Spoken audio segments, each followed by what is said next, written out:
जय श्री कृष्णा। दोस्तों, हिंदू धर्म में एकादशी तिथि का विशेष धार्मिक और आध्यात्मिक महत्व माना गया है। प्रत्येक माह के कृष्ण पक्ष और शुक्ल पक्ष की एकादशी को व्रत उपवास के रूप में मनाया जाता है। हर एकादशी अपना अलग नाम, उद्देश्य और धार्मिक महत्व होता है।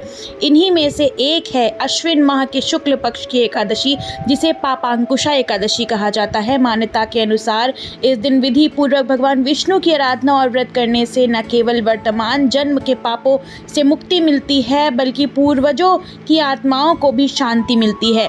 यह भी कहा गया है कि इस व्रत के प्रभाव से पीढ़ियों तक के पापों का नाश होता है और व्रती को धन, सुख और समृद्धि की प्राप्ति होती है। जो भक्त सच्चे मन से व्रत रख कर भगवान विष्णु की पूजा करते हैं, उसे मोक्ष की प्राप्ति होती है और मृत्यु के बाद विष्णु लोक में स्थान मिलता है। पापांकुशा एकादशी के दिन व्रत कथा का श्रवण या पाठ अवश्य करना चाहिए। ऐसा करने से व्रत पूर्ण और फलदायक माना जाता है।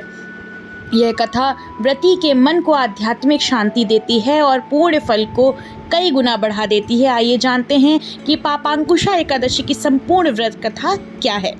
दोस्तों, धर्मराज युधिष्ठिर कहने लगे कि हे भगवान, अश्विन शुक्ल एकादशी का क्या नाम है? आप कृपा कर इसकी विधि और फल कहिए। श्री कृष्ण कहने लगे कि हे युधिष्ठिर, पापों का नाश करने वाली एकादशी का नाम पापांकुशा एकादशी है। हे राजन, इस दिन मनुष्य को विधि पूर्वक विष्णु जी की पूजा करनी चाहिए। श्री कृष्ण बताते हैं कि प्राचीन समय की बात है कि विंध्याचल पर्वत पर एक बहुत ही क्रूर बहेलिया रहा करता था।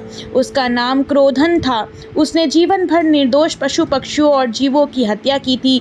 इसके साथ ही वह हिंसा, लूटपाट, गलत संगति रखता था, लेकिन उसे अपनी मौत से बहुत डर लगता था। बुरे कर्मों में जीवन व्यतीत करने की वजह से जब उसका अंत समय आया तो यमराज के अति भयानक दूत उसे अपने साथ नरक ले जाने के लिए आ गए। जब उसे दूत दिखने शुरू हो गए तो वह समझ गया कि अब उसका अंत करीब आ गया है। तब वह ऋषि अंगारा के आश्रम पहुंचा। वहां जाकर उसने ऋषि से प्रार्थना की कि आप मेरी सहायता कीजिए। तब ऋषि अंगारा ने उनसे कहा कि पहले तुम यह संकल्प लो कि तुम श्री हरि की शरण में हो और फिर अश्विन मास के शुक्ल पक्ष में आने वाली एकादशी तिथि यानी पापांकुशा एकादशी के दिन व्रत रखना। इससे तुम्हारे सारे पाप नष्ट हो जाएंगे, जिससे तुम्हें नरक नहीं भोगना पड़ेगा। ऋषि के कहने पर क्रोधान ने इसी विधि से व्रत किया। इस व्रत के प्रभाव से उसे यमराज के दूतों से मुक्ति मिली और श्री हरि की शरण प्राप्त हुई।